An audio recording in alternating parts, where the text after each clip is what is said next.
YouTube मॉनिटायझेशनचा criteria तर सगळ्यांनाच माहिती आहे. आपण अकाउंट ओपन केल्यापासून चॅनल स्टार्ट केल्यानंतर आपल्याला किती कालावधी चॅनल मॉनिटाईज करायचं आहे आणि चॅनल मॉनिटाईज करण्यासाठी कोणकोणत्या अटी शर्ती पूर्ण करायच्या आहेत ते सगळ्यांना म्हणजे समजलेलंच असते. तरी पण 2025 मध्ये जो अपडेट आलेला आहे की चॅनल मॉनिटाईज झाल्यानंतर पण डिमॉनिटाईज होऊ शकतो. तो कधी होऊ शकतो ते मी आज तुम्हाला सांगणार आहे. तर चॅनल स्टार्ट केल्यापासून 12 महिन्याच्या आत म्हणजेच 1 वर्षाच्या आत आपल्याला 4000K हवर्स म्हणजे तासात वॉच टाइम कंप्लीट करायचं असतं आणि 1000 सबस्क्रायबर आपल्याला गेन करायचे असतात. तर हा आहे यूट्यूबचा क्रायटेरिया मॉनिटायझेशनसाठी. तर आपल्याला हे सर्व 12 महिन्याच्या आत करायचं असतं. तर आता समजा तुम्ही 1 जानेवारी 2025 ला चॅनल ओपन केलाय, स्टार्ट केलाय, तर तुमच्या चॅनलला 12 महिने होईपर्यंत तुम्हाला 4000 तास वॉच टाइम आणि 1000 सबस्क्रायबर गेन करायचे असतात मॉनिटायझेशनसाठी. तर ते कधी कंप्लीट होतात? 1 जानेवारी 2025 पासून तुम्हाला 31 डिसेंबर 2025 पर्यंत तुम्हाला हे सगळं यूट्यूबचा क्रायटेरिया पूर्ण करायचा असतो. तर समजा तुमचा यूट्यूबचा क्रायटेरिया पूर्ण झाला आणि तुमचा चॅनल मॉनिटाईज झाला या 12 महिन्यात आणि दुसऱ्या वर्षात समजा 1 जानेवारी 2026 ते 1 जानेवारी 2027 पर्यंत तुम्ही म्हणजे रिलॅक्स राहिला, व्हिडिओ टाकलेच नाहीत आणि त्या जर वर्षात तुमचं 4000K वॉच टाइम दुसऱ्या वर्षात नाही झालं तर हा तुमचा चॅनल मॉनिटाईज झालेला डिमॉनिटाईज होऊ शकतो.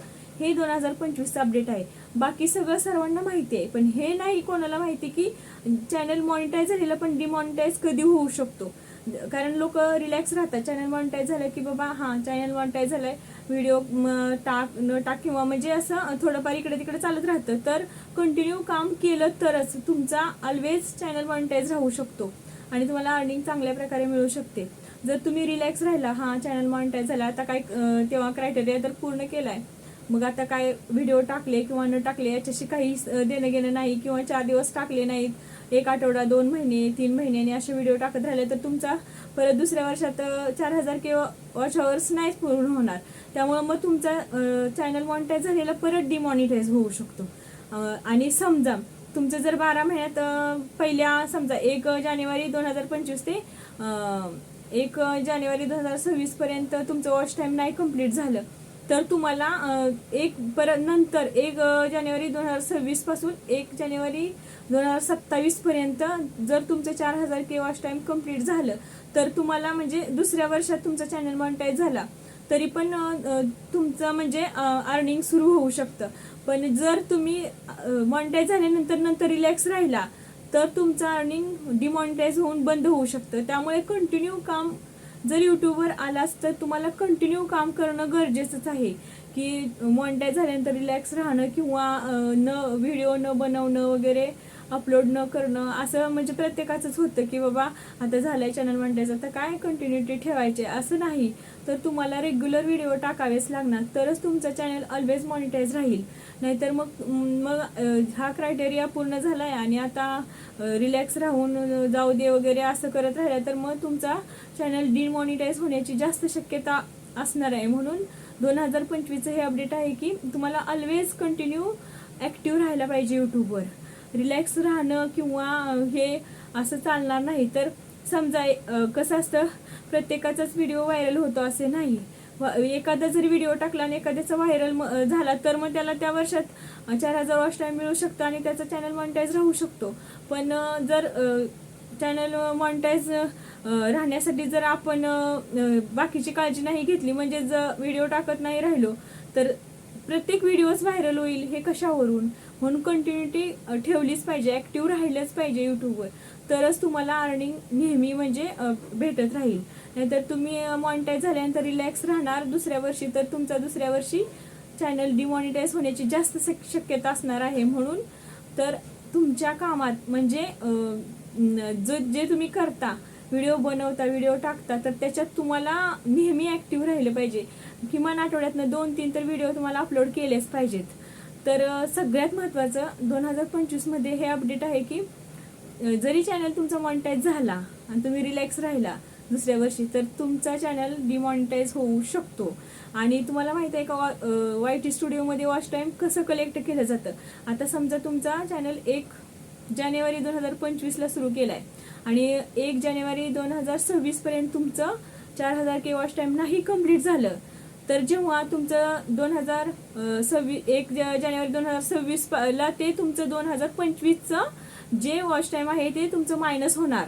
आणि नंतर मग नवीन स्टार्ट 1 जानेवारी 2026ला तुमचं नवीन स्टार्ट म्हणजे नवीन स्टार्ट वॉच टाईम हे अपलोड होणार. तर YT स्टुडिओमध्ये जे मॉनिटायझेशनच्या आधी जे वॉच टाईम असतं ते नेहमी मायनस होत असतं आणि 12 महिन्याचं मग ते तुमचं केलेलं काम म्हणजे वायात जाणार ना. त्यापेक्षा नेहमी आठवड्यातून किमान 2 ते 3 तरी तुम्ही लॉंग व्हिडिओ अपलोड केलेच पाहिजेत आणि त्याच्याबरोबर शॉर्ट व्हिडिओ पण अपलोड केले पाहिजेत. कारण शॉर्ट व्हिडिओने सबस्क्रायबर छान गेन होतात. म्हणून तुम्हाला दोन्ही पण करायचं आहे, तरच तुम्हाला ऑलवेज अर्निंग सुरू राहील मॉनिटाईज झाल्यानंतर. तर सगळ्यात महत्त्वाचं म्हणजे नेहमी जर यूट्यूबवर आलोच आहोत तर आपल्याला नेहमी ॲक्टिव्ह राहिलं पाहिजे, क्रियाशीलच राहिलं पाहिजे, व्हिडिओ बनवतच राहिलं पाहिजे, की आळस नाही केला पाहिजे. बाबा 8 दिवस नाही टाकला, 10 दिवस नाही टाकला असं करून चालणारच नाही. डेली किमान आठवड्याला 3 ते 4 व्हिडिओ तुम्हाला अपलोड करायचेच आहेत. तर सगळ्यात महत्त्वाचं म्हणजे वॉच टाईम कसं कलेक्ट केलं जातं YTमध्ये. तर YTमध्ये जे 12 महिन्याचं आधीचं असतं वॉच टाईम ते जर तुमचं 4000 पूर्ण नाही झालं तर ते मायनस होतं आणि नंतर जेव्हा तुम्ही स्टार्ट केलाय चॅनल ना तिथून नंतर जे होईल ते तुमचं पुढच्या वर्षी मग ते त्या वर्षात पकडलं जातं. त्यामुळं तुम्हाला आपल्याला वाटतं की वॉच टाईम कसं कमी होते. तर जेव्हा तुमचे 12 महिने पूर्ण होतात तेव्हा आधीचं वॉच टाईम हे YT स्टुडिओमध्ये मायनस केलं जातं आणि मग पुढचंच वॉच टाईम धरलं जातं. त्यामुळं नंतर तुम्हाला मग वर्षभर मेहनत करावी लागते आणि नंतर मग तुम्हाला वॉच टाईम 4000K बनवावं लागतं. सबस्क्रायबर वाढल तेवढे वाढतात, पण वॉच टाईमचं कसं आहे 12 महिन्याचं आधीचं वॉच टाईम मायनस होत जातं. तसं सबस्क्रायबरचं नाही, सबस्क्रायबर नेहमी गेनच होत जातात, ते काही कमी होत नाही. सबस्क्रायबरला ती अट लागू नाही, पण वॉच टाईमला ती अट लागू आहे. ते 12 महिन्याचं पकडलं जातं म्हणजे स्टार्टिंगपासून ते 12 महिने कंप्लीट होईपर्यंत या मधल्या कालावधीचंच वॉच टाईम मॉनिटायझेशनसाठी पकडलं जातं. आणि 2 वर्षात जर तुमचा चॅनल मॉनिटाईज झाला, समजा पहिल्या वर्षी नाही झाला आणि दुसऱ्या वर्षी मॉनिटाईज झाला, तर तिसऱ्या वर्षी जर तुम्ही ॲक्टिव्ह नसाल, व्हिडिओ टाकत नसाल, तर तिसऱ्या वर्षी तुमचा चॅनल डिमॉनिटाईज होऊ शकतो. फक्त याची काळजी घ्यायची की जेव्हा आपण व्हिडिओ बनवतोय तर त्याच्यामध्ये म्हणजे कंटिन्युटी ठेवलीच पाहिजे, तरच तुम्हाला यूट्यूबवर चांगला अर्निंग भेटेल.